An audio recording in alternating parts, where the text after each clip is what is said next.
Well, I don't think, sadly, that will stop the calls for the president's resignation or his impeachment from the progressives, because their objection to him is not based in any kind of genuine belief that he did, in fact, commit those crimes. But they will, just lie and go on with it, and perhaps the legacy media will continue to buoy those charges. There wasn't any evidence before, and we heard nonstop talk about them, and the fact that if in fact the Mueller investigation proves, as I predict, to provide no new evidence, why would that stop the charges? They've had great success with evidence-free charges in the past. Why not continue them in the future? Or they can just make it up. We have a perfect example with the New Zealand shooting case.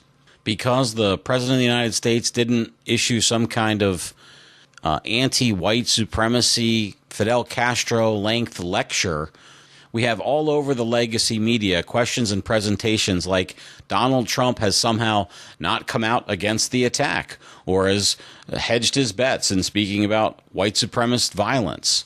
Here is Delaware Senator Chris Coons, I believe on ABC, and this is what he has to say about Trump. We have to confront the fact that there is a rise in white supremacy, anti-immigrant, anti-Muslim attitudes. The president uses language often that's very similar to the language used by these bigots and racists. And if he's not going to call it out, then other leaders have to do more to call it out, and I certainly will. So there you have it. The key takeaways are that Trump is a bigot and a racist and doesn't call bigots and racists out. And Chris Coons is certainly willing to go ahead and step into the breach there and really do the hard work and be a hero about these things. Well, let's take a listen. What did Donald Trump actually have to say about the New Zealand attack? Thank you very much. Earlier today, I spoke with Prime Minister Ardern of New Zealand to express the sorrow of our entire nation following the monstrous terror attacks at two mosques. These sacred places of worship were turned into scenes of evil killing. You've all been seeing what went on. It's a horrible, horrible thing. I told the Prime Minister that the United States is with them all the way, 100%, whatever they need. We will be there. New Zealand has been a great friend and partner for many years. Our relationship has never been better. And what they're going through is absolutely terrible. So our hearts are with them and whatever we can do. So it's a lie, or a damnable lie, to act like Donald Trump has somehow equivocated on this point or somehow reacted in a way that is soft or otherwise not, as you heard, a clear rebuke of the violence. He talked about the holy places of the mosque. It wasn't anti-Muslim in any way. All it was sympathetic to our friends in New Zealand who are the victims of this horrible attack. What else is he supposed to do? The problem is that so many of these legacy media sources are where so many people get their news, and they are unwilling to call out these lies that are spoken about Donald Trump. And, it's like I feel like this about how I do with these social justice warrior types where everything has to be about race and sex. They want to make you a racist because they have to identify with yourself on racial lines or sex lines. It's the same thing with these people who are committed to hating the president for something he hasn't done. There's plenty of things that Donald Trump has done that you could hate him for. Why do you have to make up lies about him? I think I know the answer, and it's because the things that I would attack him for, these people wouldn't attack him for. So for me, he's insufficiently withdrawing our troops from around the world, whereas so many of these folks would see him, they're the pro-war left, they would see him add more troops, or he's, in my view, the tariffs that he has imposed for trade protections are monstrous and too great. And for these folks, it's probably not enough. So where can they attack him on? Well, on the lies they invent. Here's my senator, Virginia's Tim Kaine, with some more lies about Donald J. Trump. Margaret, it is on the rise, and the president should call it out. But sadly, he's not doing that. We saw in the aftermath of the horrible attack in Charlottesville that he tried to say that the white supremacists, neo-Nazis, neo-Confederates there were just, good people. That's Tim Kaine on Face the Nation, spreading a popularly spread lie about Donald Trump that he basically saluted racists in Charlottesville. Well, let's go to the tape and hear what Donald Trump said about the people in Charlottesville. You also had people that were very fine people on both sides. You had people in that group, excuse me, I saw the same pictures as you did.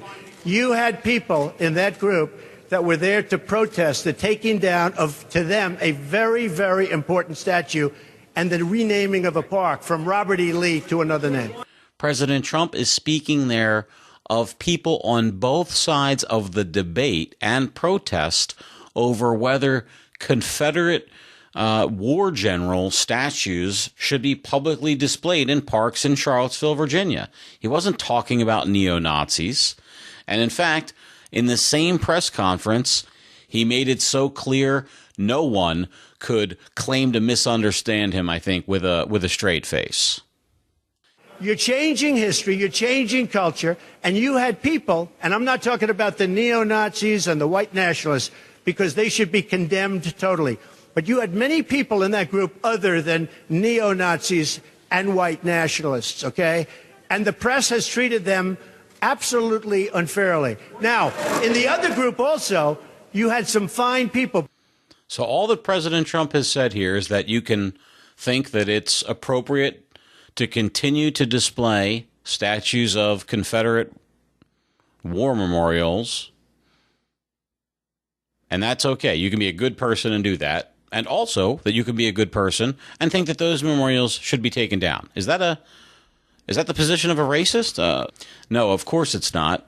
And it's disgusting that Senator Coombs and Senator Kaine go on and talk about the president in these ways with these vicious lies. It's not a small lie. And I don't think that ABC and CBS and NBC would put on Republicans who would make such vicious lies about a Democrat president and not call them on it right to their face and maybe not invite them back or embarrass them for such ridiculousness. But it's not done.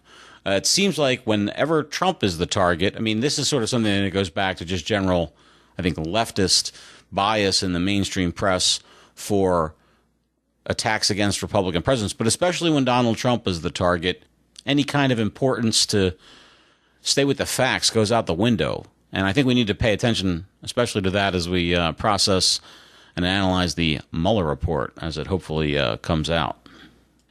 And the thing is, this is not outlier stuff. I didn't have to cherry pick for these lies.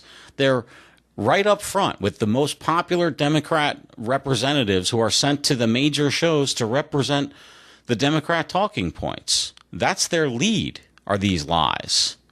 Here's another one from this week, ABC News. It's Mitch Landrieu, who he's a former New Orleans, he's governor of New Orleans, United States Conference of Mayor, big-time Democrat. He's in D.C., he's on the shows, and this is what he has to say about the president.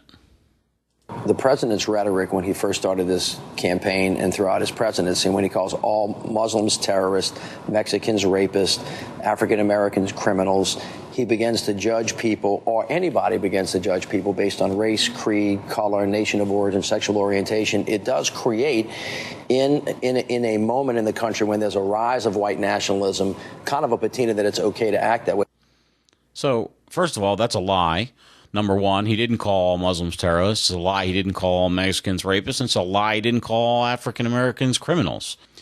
Trump said during the campaign, before somebody told him, I'm sure it was illegal, that he wanted to stop all Muslim immigration into the United States temporarily until we got a hold on it because of our war with militant Islam. That's it. It wasn't some bigotry thing. In fact, you know what? Here we go.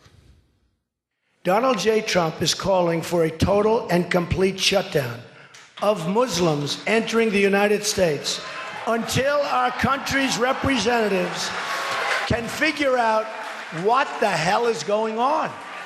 Candidate Trump's position wasn't that a bigot that opposed Muslim immigrants because of their faith, but because of our war with militant Islam and the security threat he perceived therein.